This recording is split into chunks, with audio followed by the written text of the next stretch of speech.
Are we witnessing a global intifada? Intifada revolution! Intifada revolution! The same global intifada, the same uprising, which we have heard preached across the globe for the last 14 months by terror sympathisers who want the West to fall. When I think about the USA, it should burn!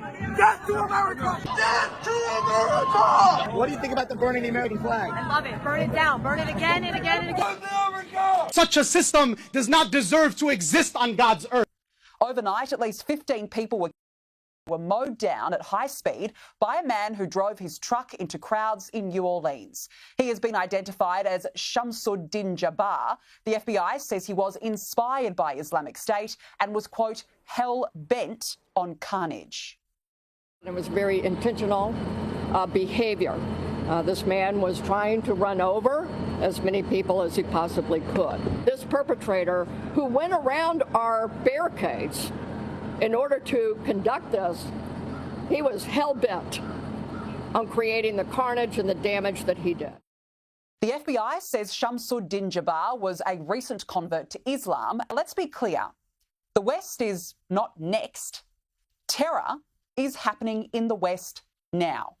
One day we can have a Muslim majority nation here in Canada, right in your face. We have Canadian law here, and you say that you want Sharia law to displace Canadian law. That doesn't sound very respectful. In majority, you wouldn't have any other option.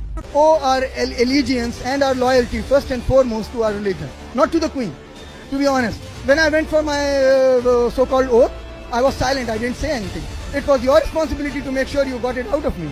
Western countries have done this to themselves by refusing to call out extremism and refusing to shut down the hate and threats spewed on our streets by terror sympathisers.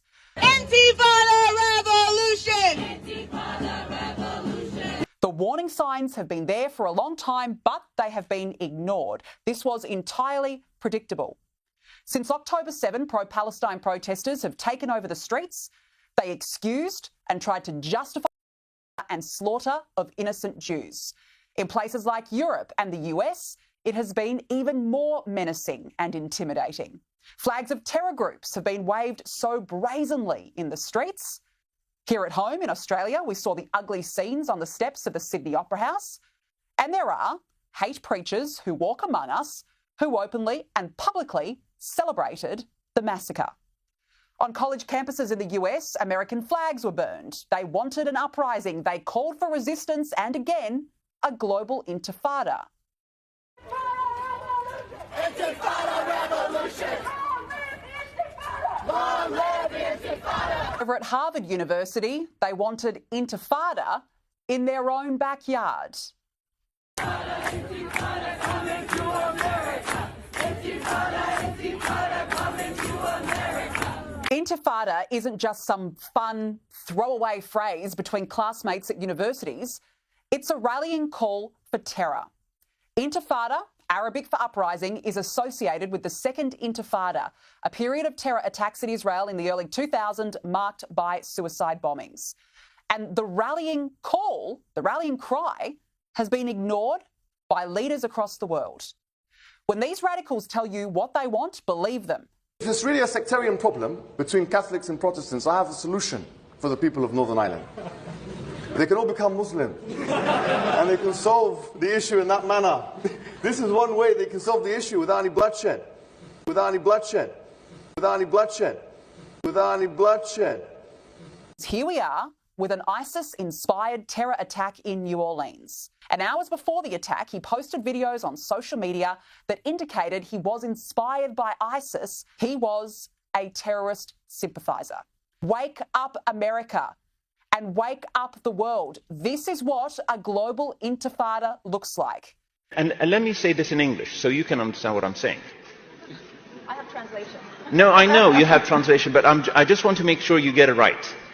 There will come a day that we will see far more radical extremists and terrorists coming out of Europe because of lack of decision-making, trying to be politically correct, or assuming that they know the Middle East and they know Islam and they know the others far better than we do. And I'm sorry, but that's pure ignorance. And if you want more proof, hours later, after the New Orleans terror attack, pro-Palestine supporters took over downtown Manhattan.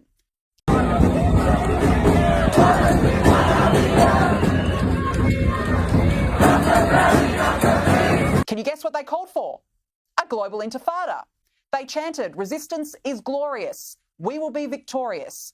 We will honour all our martyrs. Gaza, you make us proud. And there is only one solution: intifada revolution." So not for peace, certainly not anti-war, but for death and violence. And this is what Israel is up against. It's the only country fighting against it, and at the same time being persecuted by Western leaders for fighting a battle against terror, not only for itself, but for the world. Islamic terrorists have been focused on Israel since October 7, but they haven't forgotten the West. But the West has forgotten about them because of a lack of moral clarity. And let's cut to the chase. When will the West actually call out the problem? Allahu Akbar, Hamas! Allahu Akbar, Hamas! I got you on the highway. Yeah. Allahu Akbar, Hamas!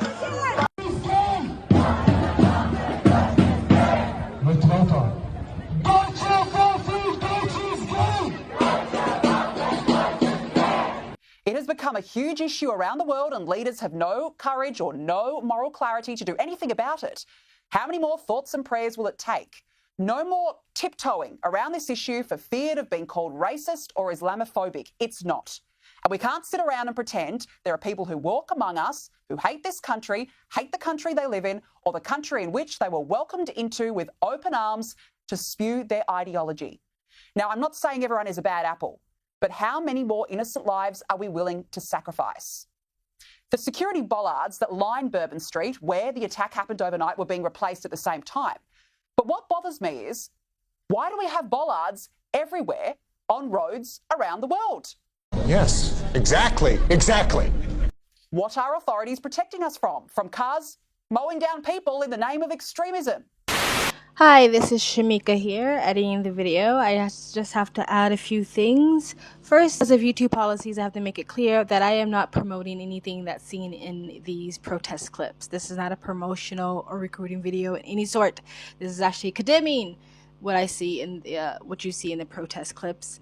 Second, I also want to make it clear that the majority of Muslims, people who practice Islam, are peaceful. Okay? These are radical. These are people who take things to the extreme, mainly because the books that they worship kind of permit them to do that.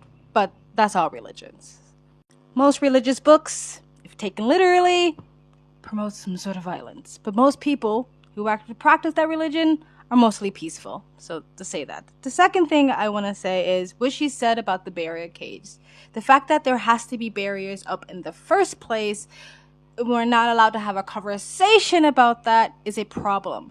It's the same thing that no one wants to talk about the fact that Israel has to live under an iron dome because they're constantly being sprayed with rockets and bombs. But they're the ones who are the problem. Just saying, not supporting everything Israel does or says, but the fact that you have to live under a shield because you're in a constant threat of being slaughtered is for some reason not a conversation anybody's having and makes them the baddies. That's the second thing. And the third thing, or the fourth thing I want to say before allowing the rest of this clip to play, or this video to play if you're still there, is then I find it very, very, very strange that most Republican, conservative, traditional, pro-America talking heads refuse to talk about this. Have not heard most of them even touch on this, especially people like Candace Owens and Tucker Carlson. Candace Owens believes for the most part Jews in Israel is the problem, being that, which is strange, being that I don't see any Jewish people recruiting people in universities or calling for death or revolution or violence of any sort.